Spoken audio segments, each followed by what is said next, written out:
Après l'attaque terroriste de Solane au Burkina Faso, le ministère de la Sécurité s'est engagé à renforcer le dispositif sécuritaire dans cette localité. Pour ce faire, le gouvernement a opté pour la mise en place d'un détachement des forces spéciales et le rétablissement du réseau de communication.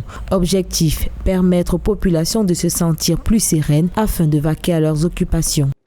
Plusieurs raisons peuvent être évoquées pour expliquer le ralliement des jeunes à des groupes terroristes. D'abord politique, parce que la démocratie n'est pas suffisamment appliquée et on observe pour la plupart du temps certaines dérives. Ensuite, pour des raisons économiques, l'incapacité de certains pays africains à pouvoir redistribuer le produit de la croissance et l'absence des projets de développement dans certaines régions peuvent servir de prétexte à ces jeunes. Enfin, social, dans la mesure où le taux de chômage explose et on a une population de plus en plus jeune et par la suite certains n'arrivent pas à s'insérer dans le monde de l'emploi. C'est ce qui amène certains jeunes à se rallier aux groupes terroristes pour des raisons financières et non pas souvent idéologiques.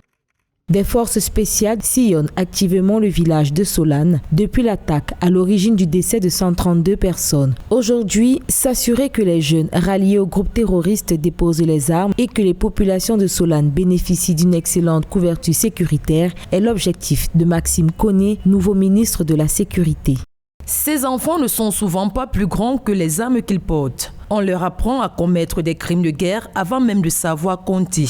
En 2020, la situation des enfants dans les conflits armés a été marquée par un nombre élevé et soutenu de violations graves. Avec 132 morts déclarés par le gouvernement burkinabé, ce massacre, qui a provoqué une vive émotion, constitue l'attaque la plus meurtrière au Burkina Faso depuis le début des violences djihadistes en 2015.